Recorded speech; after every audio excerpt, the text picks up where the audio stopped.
Firstly, before we kind of start anything today, I've got to give a massive apology to my subscribers, but mainly also to Dave, because a while ago, me and Dave talked about the first Naked Gun movie. Back in April, I asked Dave, okay, well, would you fancy kind of doing a Naked Gun 2 and 3, kind of to complete this, wrap up this trilogy? Dave said, yeah, man, of course, I'm always up for that. So I was like, right, awesome. So exactly around the 27th of April, I took the portion of Dave's collab, and I haven't actually released the review up until now. So I'm actually recording this today because I've personally had a lot going on. Let's get to it. Let's talk about Naked Gun 2.5 and Naked Gun 33 or Naked Gun 3 and 1/3, the final insult.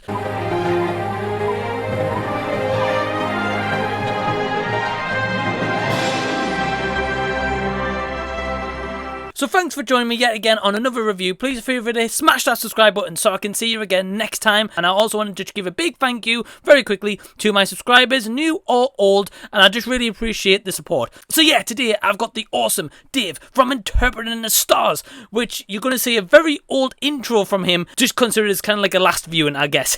So anyway, I've got Dave back on the channel to talk about the last 2 installments into our Naked Gun trilogy. So firstly, I just want to give a couple of quick thoughts on a Naked Gun 2.5, The Smell of Fear. So Frank, played by, of course, the legend Leslie Nielsen, returns in this sequel along with Priscilla Presley and O.J. Simpson. So essentially the plot of this one is very convoluted in terms of, so Frank is essentially messed up in this whole plot of this scientist and trying to fight for this kind of solar power and essentially trying to uncover an undercover conspiracy while also trying to stop this big over-the-top plot which does not belong in a Naked Gun sequel. So firstly, the positives that I've got to say for this. Of course, Leslie Nielsen is utterly fantastic. So I'm actually kind of thankful that I hit Dave up with this series because I've personally never seen a lot of Leslie Nielsen movies. So it was nice to actually see a movie of his, but also the fact of I've learned more about his filmography because this was also directed by David Zucker, who did Airplane, which of course stars Leslie Nielsen that I've not seen as of yet. And yeah, I just love the fact that Leslie Nielsen really hones in on this slapstick comedy. Like, he is actually one of the best slapstick comedians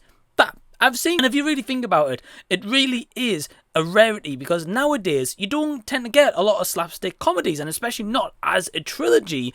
And this one, although it is an older movie by all accounts, it still kind of holds up with some of the jokes it does today. Leslie Nielsen definitely helms those jokes and delivers the execution most times. And what I will also say this, despite it may be a little bit controversial, is O.J. Simpson actually provides some great comedy sketches. I just really appreciate, yeah, he hasn't got a lot of speaking lines, and yet in this one we do actually see him a lot more. Yeah, again, controversial kind of subject. But what I will just say about O.J. Simpson's performance very quickly is some of the comedic gags that he's involved in. It's just really funny. I especially like them in number 1, and in this one, it's kind of no difference. They deliver on it a lot more, and he gets a lot more screen time. And of course, Priscilla Presley's performance, as well as the love interest for Frank.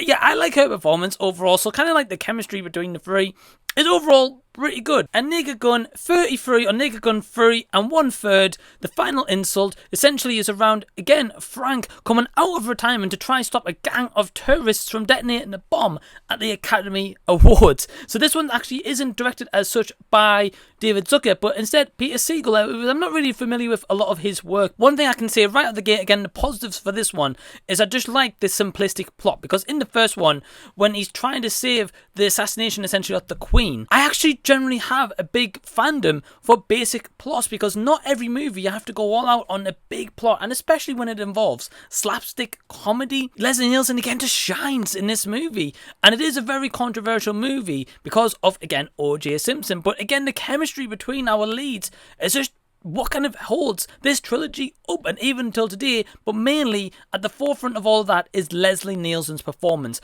He just kills it in this role. Really, when I think of Leslie Nielsen, although I hadn't seen a Naked Gun series before, I always thought of The Naked Gun. I just absolutely love his performance, and again, I love the simplicity of this plot. Gags in this, really at the forefront of this, because if you're going to make a slapstick comedy, the gags have to pay off, because if they don't, your film's definitely going to falter, especially if it's around that slapstick element to carry the movie over into just the amount of stupidity that's going on in the screen. So that is my kind of positives for both movies. So what I'd like to do now is hand it actually over to Dave from Interpreting the Stars and hear his general thoughts on both movies and what his actually kind of grading system is for these films collectively. Thank you everybody for attending today. Today we're actually going to be talking about The Naked Gun Part 2 and 3.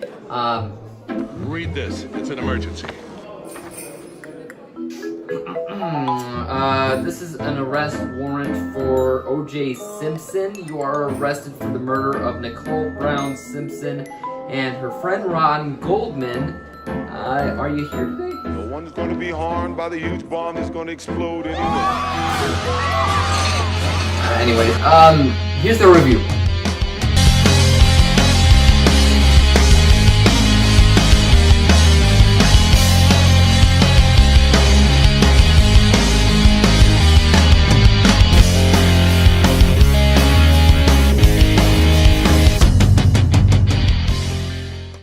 What's up? It's Interpreting the Stars back on Mike's channel to talk about not only one more, but two more films in the Naked Gun series, aptly named The Naked Gun 2.5, The Smell of Fear, and The Naked Gun 33 and 1/3, The Final Insult.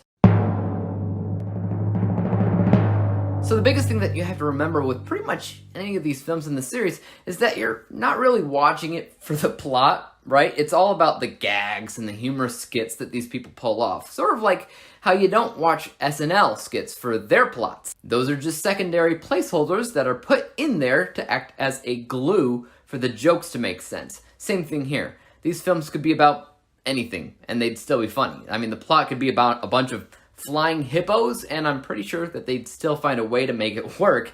But if you're curious on how the second or third film operate, it's relatively simple. Part 2 deals with a rather political argument between the need for renewable energy versus nuclear power, while Part 3 deals with Frank's retirement and being pulled back in to stop a terrorist bomber from blowing up something very, very big. The more that I watch this series, the more that I realize that I'd love to have the entire trilogy on Blu-ray or something, because when you think about it, comedy trilogies aren't very common, and they're especially not always as consistent as the Naked Gun series was, which is just a blast and a half. Every single film in the franchise, they all somewhat blend in together in terms of silliness, which is one of the reasons why turning this review into a bit of a double feature review was not a bad idea, because at the end of the day, you can't really break down both films independently and have much to talk about, because neither of the stories found in the second or third film are really that complex or worthwhile to talk about, and the type of humor is always more or less the same. But there are a couple of things that I did want to mention here. The plot of the second film, revolving around the political argument of the renewable energy versus nuclear power thing,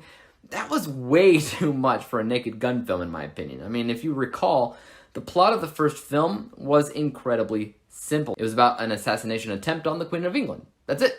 This allowed for much more focus on just, plain humor, since the plot was just so utterly basic. The plot of the second, I felt, was just way too complex, and they couldn't focus so much on the jokes. It was still pretty funny, and a lot of the jokes in the second film I actually found to be funnier than the first movie, but that plot, I'm not entirely sure why they had to go that route. The plot of the third film was mostly back to being basic again, as it was about a bomber blowing up a random place and Frank has to deal with that. I feel like that the plot in the third film was too basic, because it doesn't make a lot of sense. I mean, I don't want to give away too much about what this bomber's end goal was, but once you figure it out, you'll be asking yourself why the bomber chose this location. And I don't actually think the movie answers that question. It's just, I don't know. Past that, the humor in the third film was easily the weakest out of the entire bunch, because it was starting to feel like modern parodies or spoofs.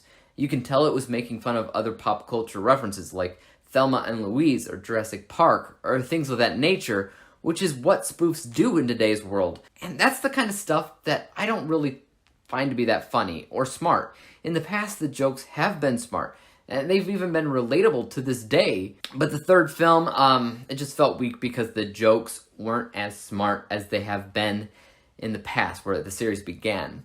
It had its moments. Don't get me wrong, Leslie Nielsen is still a comedic god, no matter what he's in. But I felt as if they just needed a little bit more time to flesh out this story. That being said, they didn't exactly have that much time, did they? I mean, the movie came out 3 months, only 3 months before one of the co-stars, O.J. Simpson, would be arrested for murder. It's crazy to think that, while you're watching this third movie, that this dude is going to allegedly, but clearly, kill his wife shortly after this film's release. Anyways, let's take a look at my end scores for the second and third Naked Gun films. From an unbiased technical vantage point, these two movies are relatively identical in what they're doing. You're not focusing much on the story. Like I said, it's a comedy from the early 90s. So I also don't think that anybody's really focusing that much on visuals, cinematography, editing, or music. None of it really. In general, it's fine on a technical level, but nothing will technically impress you, so that's why my technical score is kind of low at 64% for both of the films. My bias score, or how I felt about the film in general, that definitely differed. Between the last two films, I definitely preferred the second film, and I had the most fun with it. Like I said, there's even some jokes in the second film that I thought worked even better than the first, if you believe it. The third movie had a lot of spoof moments that I didn't care about, and it also had a completely aimless plot that clearly didn't have a lot of time spent in development. So my bias score for the second movie is 82%, while my bias score for the third is only 64%, meaning that when we average everything together, the Naked Gun 2.5 is 73%, while my final score for the Naked Gun 33 1/3 is 64%. That means at the end of the day, my ranking for this entire series is pretty dang simple. The best is the first, the worst is the third. So my ranking from worst to best is 3, 2, 1. Anyways, I want to thank Mike for inviting me to his channel to discuss this wacky but hilarious trilogy that I've been meaning to rewatch for a very, very long time. But I won't hog his channel any more than I need to. So without further ado, I hand it back to Mike from the Z Review to finish out his thoughts on these two movies. Peace out! So Dave, my man, thank you so much once again for collabing with me on this entire trilogy as a whole. And again, I really do apologise to Dave for the delay in producing this video and getting it out to you guys and to Dave to view as well. I've absolutely loved having him on the channel, and Dave's intros are something else if you haven't kind of told already. But definitely go check out Dave at his channel, Interpreting Stars. The link to Dave's channel is actually in the description box below. Go check him out, go give him some love, tell him that the Z Review sent you. And without further ado, kind of let's wrap up my negatives on the Naked Gun series and my overall score as well. So for most part with Dave, I agree on the negatives. With the second movie, Naked Gun 2.5, The Smell of Fear, the negative definitely is that convoluted plot, and sometimes it can really take you out of the movie, because the issue is, again, when it's a slapstick comedy film, the plot should be as simplistic as you can get it, because that's what you follow along with, and this one doesn't capture the magic that the first one did, because for me, the first one was an absolute great movie in terms of it just brought some originality that, in a sense, hasn't been really replicated to this present day. And don't get me wrong, some of the slapstick may not work in this present day, yeah, absolutely, and some of the jokes wouldn't work today, yeah, absolutely, I wouldn't be allowed to make. But for overall kind of purposes, this movie doesn't really deliver on the full slapstick humour that the first one had, and I think the first one kind of set this benchmark, which unfortunately the sequel didn't kind of land. I think the only other kind of negative that I've got in general, which I'm going to say about both movies, is the fact that O.J. Simpson is in trilogy overall. Now the issue is, this trilogy unfortunately would have had a lot of kind of like bad lighting on it, or a lot of maybe bad press, because of this one individual and their kind of actions personal life wise. Now for me, I can kind of look by that sometimes, especially when it's in a movie. So at certain points you can certainly look past that, but unfortunately that one name alone kind of alters the reputation of the entire trilogy, unfortunately. Whereas the third one, again, although it had a more of a simplistic plot, sometimes I felt like it was running on fumes, as if it was trying to get by this full final installment, which was just a bit of a shame, because again, just the magic of that first one. And again, the second one had a lot more of kind of like that original magic to it, not as much, but then the third one kind of faltered despite Leslie Nielsen kind of going all out to deliver those kind of final gags overall, which I've really enjoyed, and respectively, I would actually go back and see it again. So my overall score for both Naked Gun 2 and 3, or 33, is...